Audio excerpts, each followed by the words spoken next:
Makanya orang yang sudah sampai di kesadaran itu tidak pernah meminta apapun kecuali minta Allahnya. Tidak minta rezekinya, tidak minta ilmunya. Cukuplah engkau ya Allah. Hasbi Allah, hasbi Allah. Tapi kata-kata itu tidak ada artinya kalau cuma dihafal.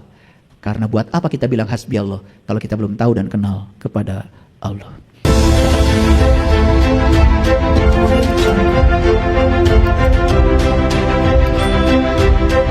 Mengajarkan kesadaran. Percaya itu kudu ada bukti, nak. Percaya itu harus ada bukti. Kalau tidak ada bukti, layak untuk tidak dipercaya. Dan agama itu bukan paksaan. La ikraha fid-din. Karena tidak ada paksaan dalam agama, setiap apapun yang kita yakini, yang kita percayai, harus ada buktinya.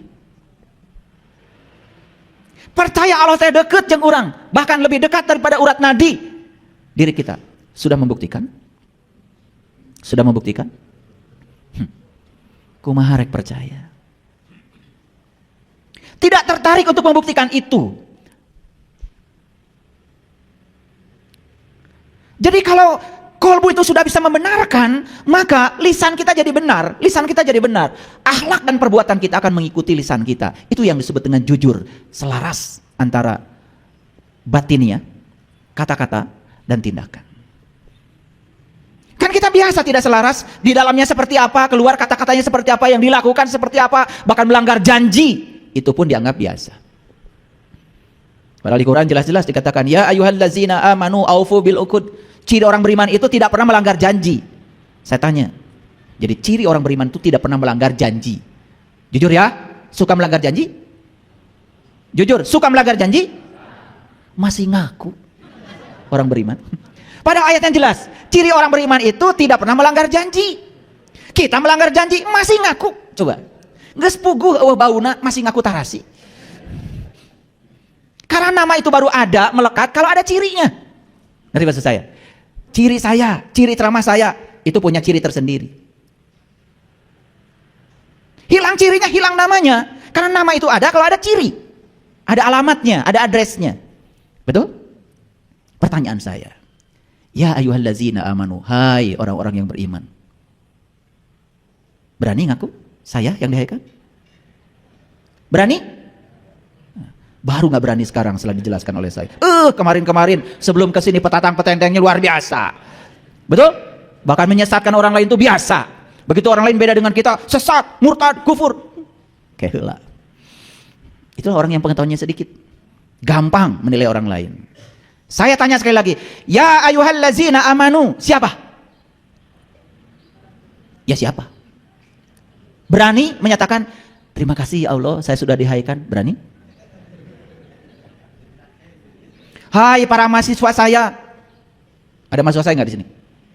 Tiba-tiba ngacung semua. Loh, kapan daftarnya? Jadi kalau ada kata-kata yang semacam itu di Quran, ya ayyuhallazina amanu, stop, renungkan. Saya bukan.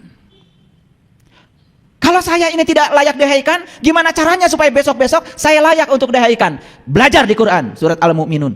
Apa ciri orang yang beriman?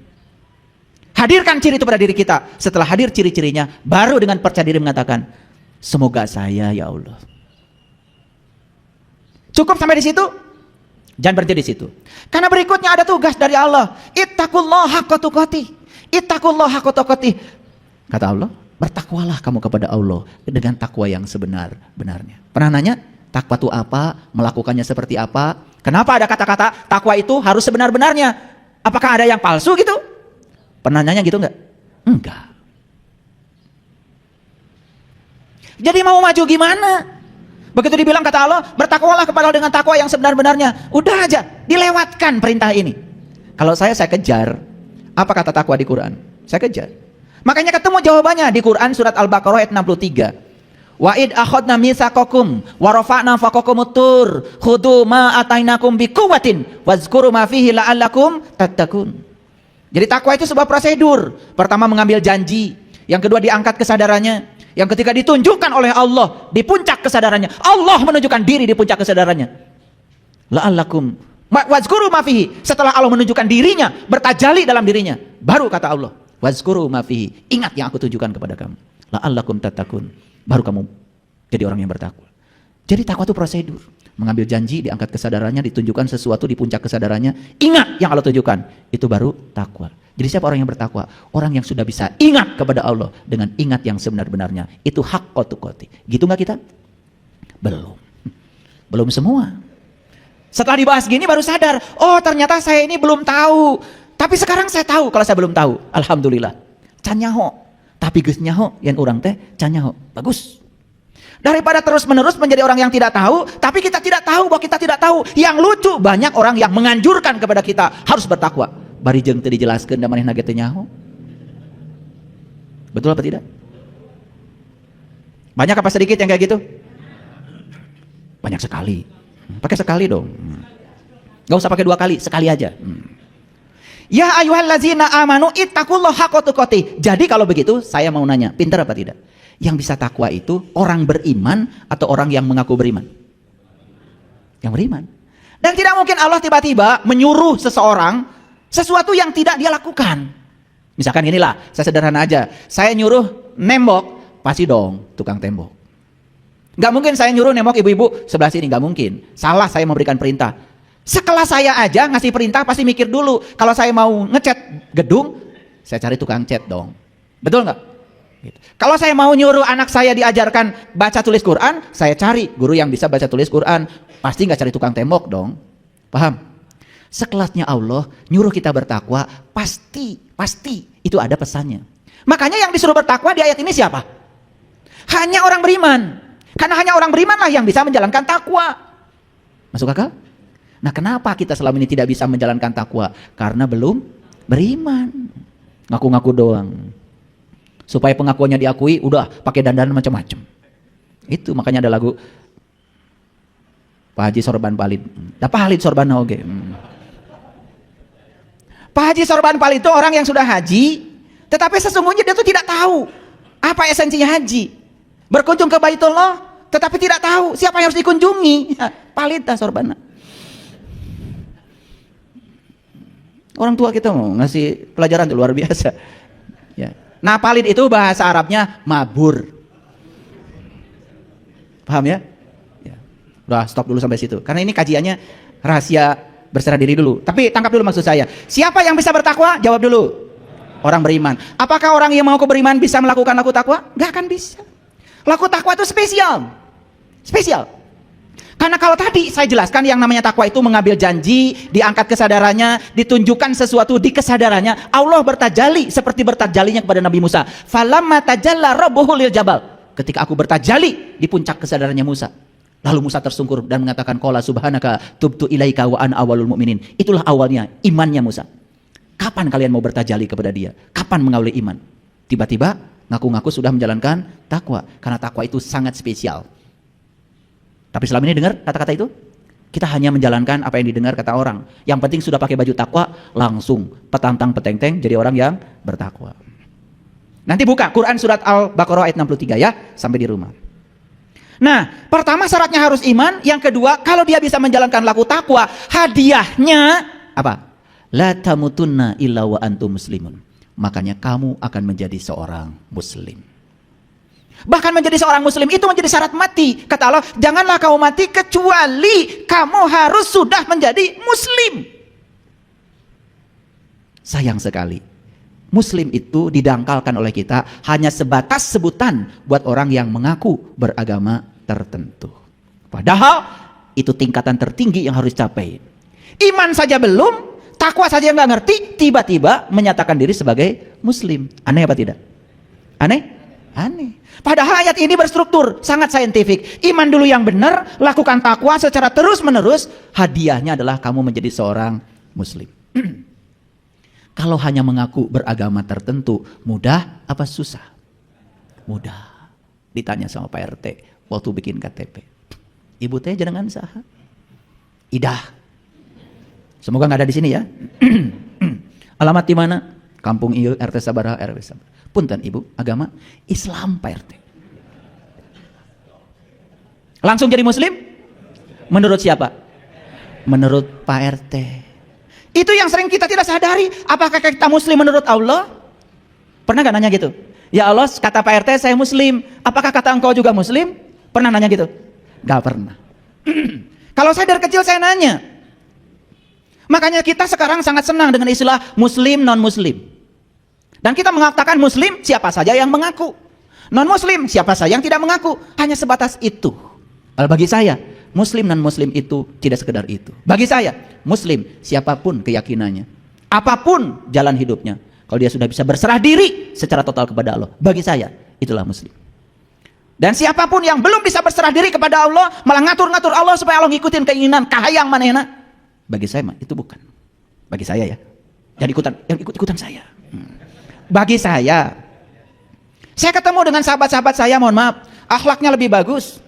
Dititipin uang tidak pernah korupsi, sepeser juga tidak pernah. Keyakinannya berbeda dengan saya. Hidupnya lebih bahagia, berkelimpahan bahkan hidupnya. Bagi saya, jangan-jangan dia, bagi saya, itu adalah muslim. Tiap hari menebarkan kebencian, terus saja. Menebarkan hoax, fitnah. Beda dikit orang lain dihujat. Hidupnya penuh dengan penderitaan. Jangan-jangan, bagi saya nih, kayaknya bukan. Maaf ya. Maaf. Ini supaya kita jujur pada diri kita sendiri. Coba kita perhatikan. Kenapa syarat mati harus menjadi muslim? Kalau syarat mati mengaku beragama tertentu sangat mudah. Padahal urutannya iman saja belum dicapai. Takwa saja tidak tahu. Apalagi menjadi seorang yang berserah diri. Baik, kita lihat akar katanya dulu. Supaya belajar agamanya benar. Apa yang perlu dipertanyakan oleh kita? Satu, apakah iman itu? Sudah saya jelaskan. Dua, siapa orang yang beriman itu? Pasti ada cirinya bukan? Tiga, apakah orang yang mengaku beriman dapat dikatakan sebagai orang yang beriman? Jawab dulu dong. Apakah orang yang mengaku beriman dapat dikatakan sebagai orang beriman? Belum tentu. Bahkan orang yang beriman itu gak pernah ngaku-ngaku. Nu beunghar asli, tarang ngaku beunghar.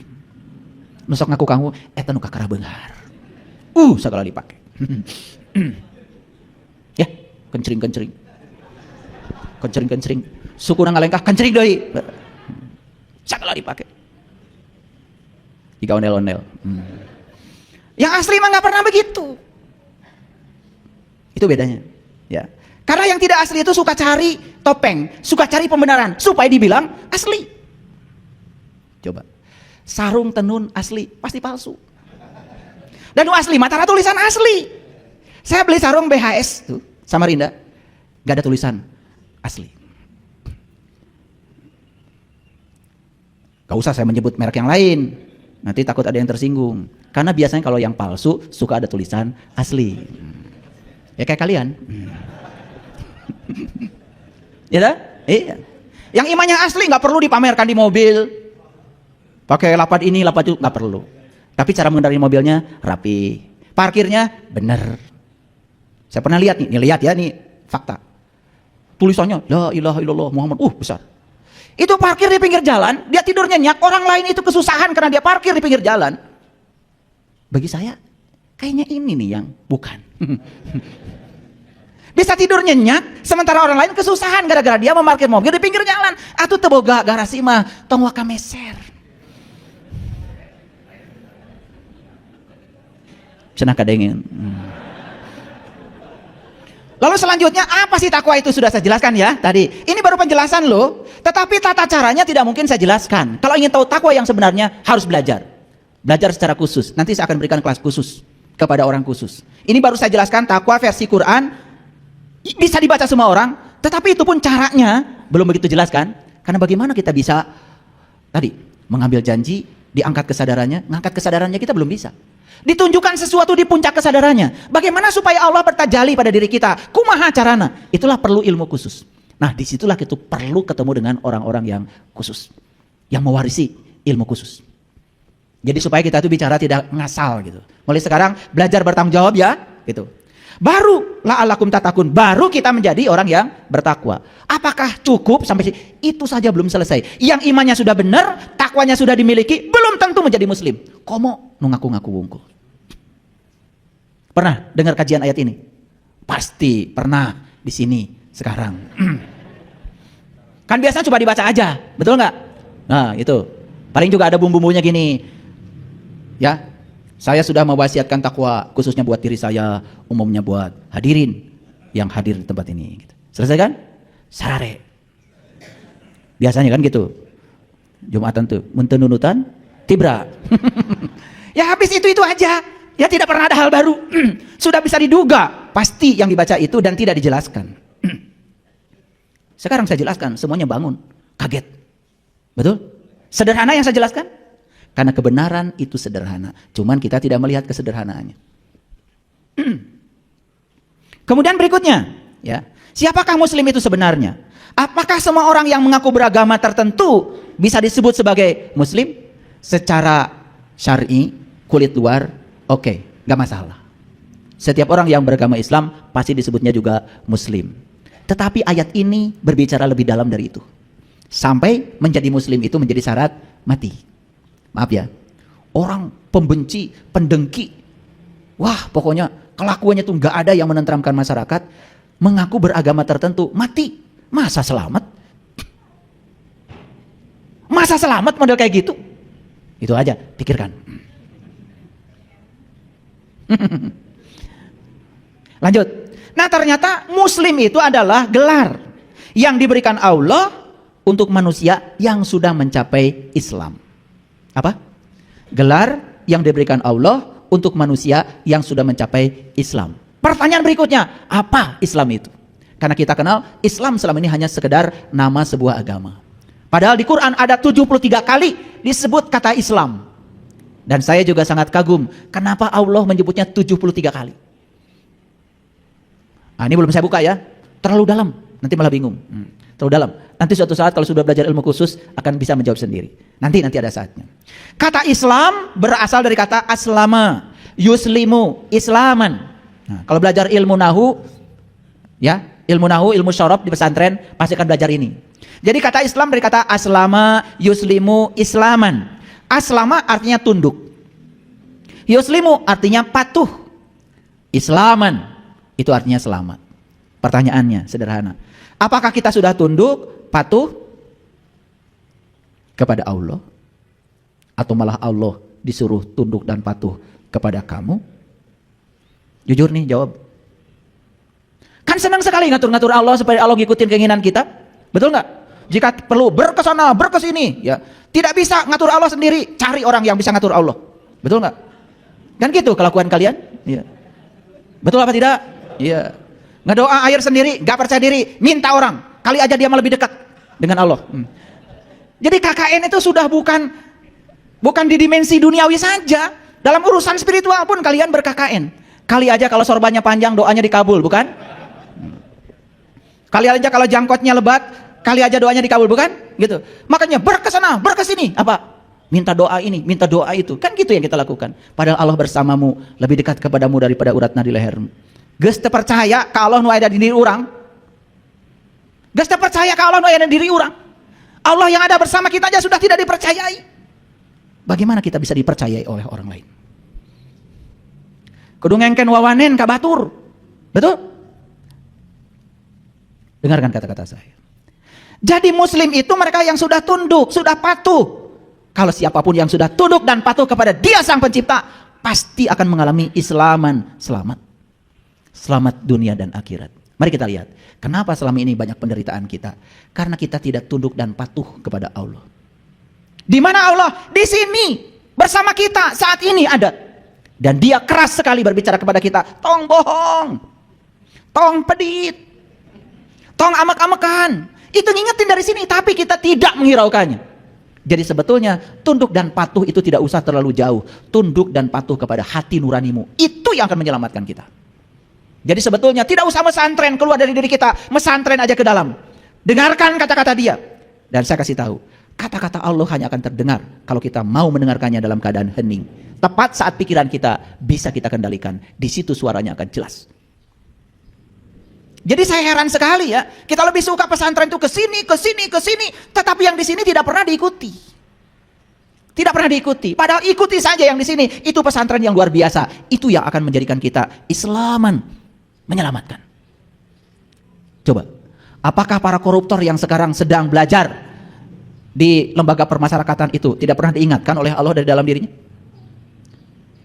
Jujur ya, tidak pernah diingatkan gitu? Pasti diingatkan, ilai nu maneh nu batur, mesing teu nyahoan ge batur, tetapi diri maneh mah nyaho. Betul? Gak digubris. Apa yang terjadi? Awalnya ngutilnya kecil-kecil, tapi karena kebiasaan mulai berani pada yang besar. Begitu yang besar, kanyahoan. Apa tidak diingatkan oleh Allah? Nih saya kasih tahu. Saya ingin kasih tahu sama kalian semua. Ya, ini cinta kasih saya. Sebetulnya kalau kita dengar terus apa yang dikatakan beliau di sini, kita tidak akan pernah menderita. Semua penderitaan yang kita lakukan hari ini sebetulnya murni karena perbuatan kita sendiri.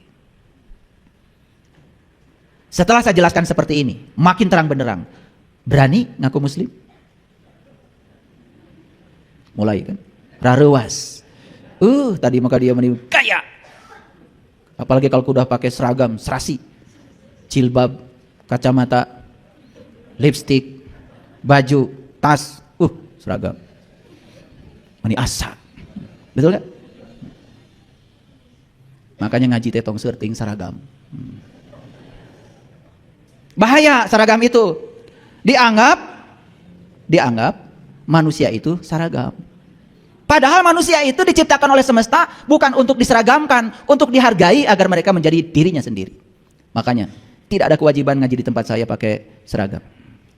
Yang penting pakai baju. Ya.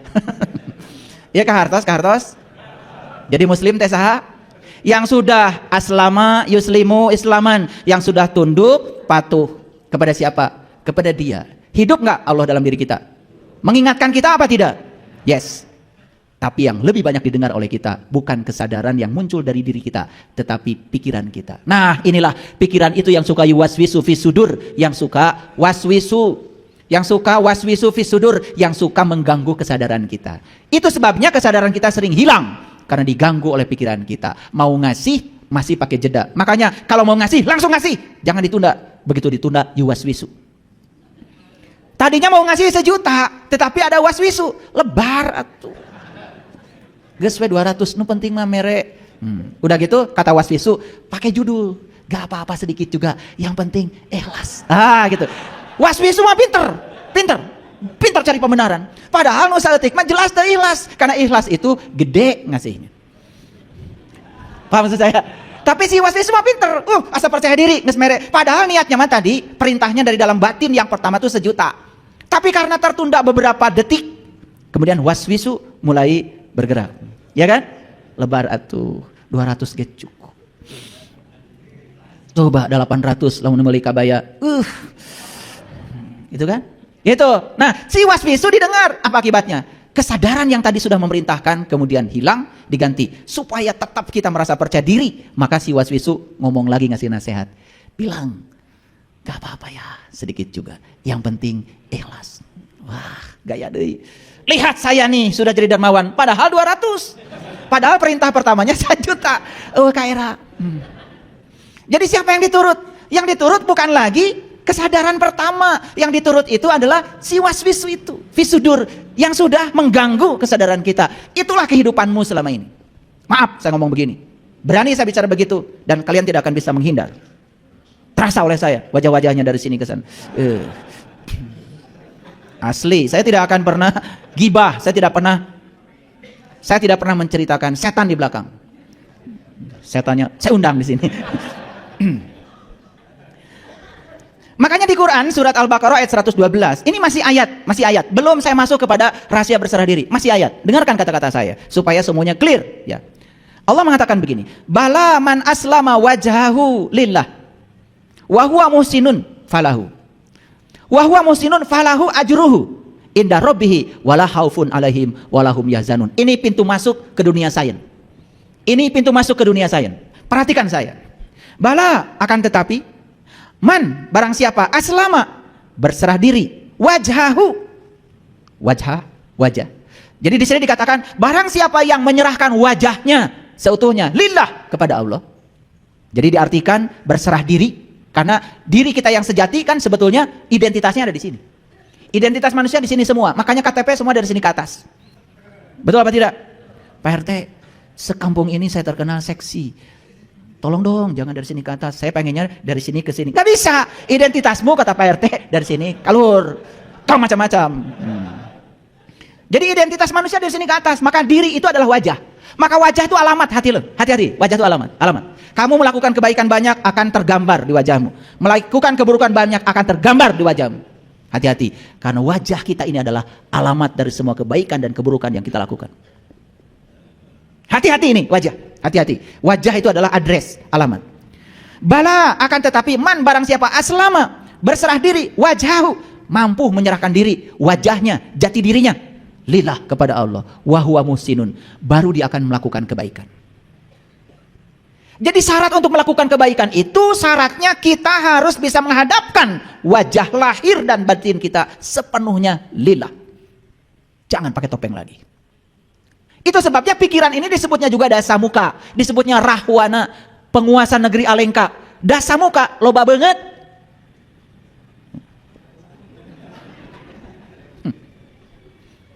Artinya apa? Sepanjang kita masih dikendalikan oleh pikiran kita, sepanjang itu pula kita akan terus bertopeng. Pura-pura soleh, pura-pura suci, pura-pura benar, pura-pura sabar, aslinya gak seperti itu. Tah eta rahwana teh. Makanya saya tidak mau menceritakan rahwana. Saya undang rahwananya di sini. Itulah si dasamuka yang suka bertopeng, berpura-pura. Bahkan kita berpura-pura menjadi orang lain. Terawas, teenak kalau nggak datang, padahal nggak mau datang. Sering begitu. Rahwana ada di sini. Makanya si rahwana ini terkenal sebagai penculik Dewi Sinta. Sinta itu kesadaran. Rama itu siapa? Rama itu diri kita. Nah, diri manusia itu namanya Rama. Makanya Rama pasangannya adalah Sinta. Sinta sering dicuri oleh rahwana. Sebetulnya itu cerita Ramayana, itu cerita diri kita. Karena kita sering kehilangan kesadaran, dicuri oleh yuwas wisu, pikiran gelap kita. Itulah yang namanya rahwana. Bertopeng, dasamuka. Sebetulnya wajahnya bukan 10, leuwih loba. Itulah pikiran. Saya kasih tahu para sahabat, sepanjang kalian masih dikendalikan oleh pikiran hidup kalian, sepanjang itu kalian akan terus berpura-pura. Siapa yang sedang ditipu? Dirimu sendiri. Berpura-pura sholat, padahal tidak sholat. Begitu Allahu Akbar, pikiran jalan-jalan kemana-mana, terus berpura-pura. Tidak bisa ingat kepada Allah. Maaf, terpaksa harus bicara begini. Yuk, berhenti berpura-pura. Temukan dirimu yang asli. Jangan jadi rahwan. Jangan terus-menerus mencuri Dewi Sinta. Maka siapapun yang bisa berserah diri seutuhnya, wajahnya lahir batin kepada Allah, maka dia akan bisa melakukan kebaikan. Lihat saya semuanya, lihat kebaikan. Allah mengatakan di Quran, wa ahsin kama ahsanallahu ilaika. Berbuat baiklah kamu sebagaimana aku berbuat baik kepada kamu. Jadi sesuatu dikatakan perbuatan baik apabila mekanisme melakukannya seperti Allah melakukannya kepadamu. Yuk kita periksa sekarang. Apakah kita selama ini melakukan kebaikan? Periksa sekarang. Lihat Allah melakukan kebaikan. Apakah Allah melakukan kebaikan bergantung kebaikan kita? Apakah kamu melakukan kebaikan tergantung kebaikan orang pada kamu? Jawab. Rahwana. Kalau udah dibuka gini baru pada ketawa. Kemarin-kemarin susah jujur pada diri sendiri. Allah tetap baik walaupun kita tidak baik pada Allah. Jawab. Apakah kamu tetap baik walaupun orang lain tidak baik kepada kamu? Rahwana. Jadi sebetulnya saya tidak salah bicara ini di sini. Ternyata yang hadir ngaraku deh. Gak apa-apa. Lebih bagus ngaku daripada kita terus-menerus memojokkan orang. Saatnya kita melihat diri kita yang asli hari ini. Wa ahsin kama ahsanallahu ilaika. Berbuat baiklah kamu sebagaimana Allah berbuat baik kepada kamu. Jadi Allah berbuat baik itu tanpa syarat. Sementara kita berbuat baik selalu pakai syarat. Aku akan setia kepada kamu kalau kamu baik sama aku. Aku akan mencintai kamu kalau kamu terus memenuhi segala kebutuhanku. Pangeretan. Jadi jangan-jangan semua yang disebut perbuatan baik selama ini, mekanisme melakukannya tidak seperti Allah melakukannya kepada kita. Karena kita terus berpura-pura. Terasa? Kenapa kita tidak bisa muhsinin, tidak bisa menjadi orang baik? Karena kita belum bisa menghadapkan seutuhnya wajah lahir batin kita kepada Allah. Belum aslama, belum Islam. Belum, baru ngaku-ngaku saja. Clear sampai sini? Oke, lanjut. Siapapun yang melakukan kebaikan, maka baginya adalah pahala. Perhatikan, falahu ajruhu, ajrun. Maka bagi dia akan ada ajrun. Saya sudah jelaskan tadi ya. Ajrun itu adalah sang wajibul wujudnya. Ajrun itu adalah zatnya. Jadi sebetulnya pahala yang sebenarnya adalah Allah. Untuk apa masuk surga kalau nggak ketemu Allah? Bukankah kenikmatan tertinggi di surga itu adalah berjumpa, menatap kemuliaan wajahnya? Jadi pahala yang sebenarnya itu adalah ajrun. Maka di Quran kata pahala adalah ajrun. Falahum ajrun ghairu mamnun. Paham? Oke. Kalau saya bahas ajrun ini nanti perlu waktu 60 SKS. Itu aja dulu, itu dulu. Ya, jangan tanya lebih lanjut dulu ya. Jangan. Karena bagusnya dijawab oleh pengalaman pribadi kita nanti. Jangan dijawab oleh hayalan. Karena setiap pertanyaan kalau jawab, belum tentu jawaban itu adalah atas pertanyaan itu. Oleh karena itu, hati-hati. Sucikan terus pertanyaan. Jangan dikotori oleh jawaban yang keliru. Sucikan terus pertanyaan ya. Oke. Nah, siapapun yang sudah mendapatkan ajrun, sudah mendapatkan dia. Makanya para rasul, para nabi kan doanya hasbunallah wa ni'mal wakil, ni'mal maula wa ni'man nasyir, hasbi Allah. Cukuplah engkau bagiku ya Allah. Cukuplah engkau wakilku. Cukuplah engkau penolongku. Makanya orang yang sudah sampai di kesadaran itu tidak pernah meminta apapun kecuali minta Allahnya. Tidak minta rezekinya, tidak minta ilmunya. Cukuplah engkau ya Allah. Hasbi Allah, hasbi Allah. Tapi kata-kata itu tidak ada artinya kalau cuma dihafal. Karena buat apa kita bilang hasbi Allah kalau kita belum tahu dan kenal kepada Allah. Kata-katamu hanya sebatas kata-kata kosong. Bullshit namanya. Tidak ada artinya. Dan kita sudah terbiasa dengan kata-kata kosong itu. Terus mengucapkan kata-kata itu walaupun kita tidak mengalami. Sekarang isi kata-katamu dengan energi agar kata-katamu berdampak.